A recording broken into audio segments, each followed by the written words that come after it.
a maternidade por si só, ela é um desafio. E eu gosto muito do título de um livro de uma psicoterapeuta que chama Laura Gutman, e ela fala que a maternidade é o encontro com a própria sombra. E esse encontro ele não acontece só durante os 9 meses na gestação, também não só durante o pós-parto, mas durante uma vida toda.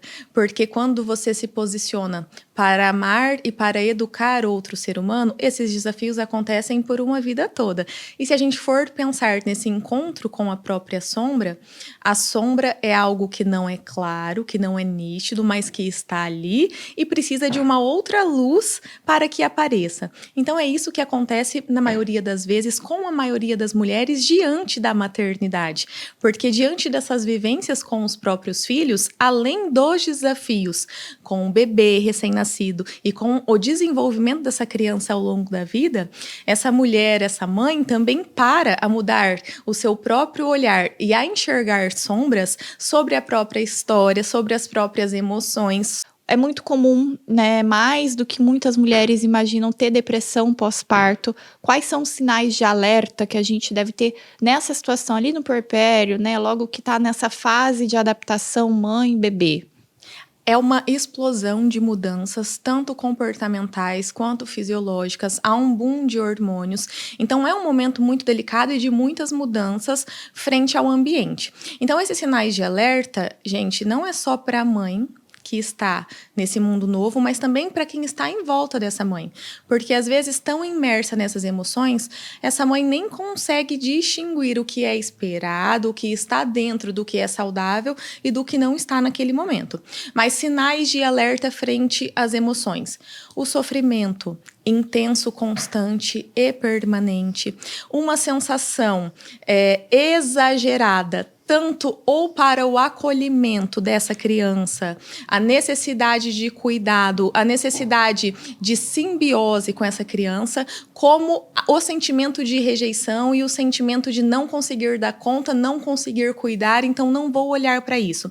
Eu sempre falo, o nosso sinal de alerta tem que vir sempre quando há um desequilíbrio, sempre quando é muito ou sempre quando é pouco. É claro que é um momento difícil, desafiador de se enxergar, porque cada um reage de uma forma. Mas é muito importante essas mães observarem o seu sentimento frente àquilo e o seu poder de produção frente àquela função. Porque quando ele está prejudicado ou para muito ou para pouco, é um sinal de alerta de que algo naquela estrutura psíquica está precisando de cuidado. A gente tem depois, já com a criança maior, a gente sabe que aumentam as preocupações e também é muito comum nesse período as mães serem diagnosticadas com, né, transtornos de ansiedade, o síndrome do pânico. Também quais são os sinais de alertas para essas situações? Sempre tomar cuidado e atenção aos sinais físicos do corpo, porque corpo e mente são um só. Então, geralmente, na sobrecarga, na rotina exaustiva, na correria, os sinais emocionais acabam sendo ignorados e os sinais físicos gritam. Então, é preciso olhar para os dois. Tanto na disposição física, na produtividade frente ao trabalho, sono, alimentação, alteração de sono, alteração de apetite, alteração no seu prazer diante da vida. Comecei a perder prazer em coisas que antes eram muito prazerosas para mim. Atenção, memória, funções executivas. Nós somos um todo no nosso dia a dia e o nosso corpo vai dando sinais. Necessidade de isolamento, necessidade de fugir das suas próprias responsabilidades, cansaço excessivo, sono excessivo, falta de sono. Então, todos esses sinais persistentes precisam de um olhar de cuidado e de atenção, porque existem profissionais que estão preparados para cuidar, acolher e tratar isso. A gente fala muito, né, que a mãe cuida de todo mundo, né, e quem cuida da mãe. Então, a sociedade também, a rede de apoio, as pessoas que estão perto, precisam olhar para as mães, e acho que a campanha faz muito esse apelo de olhar para as mães e de entender que elas também precisam ser cuidadas, que elas precisam do mesmo olhar que elas olham para todo mundo, precisa que olhe para elas. Exatamente, mesmo porque quem está fora da maternidade tem um olhar de ideal para ela.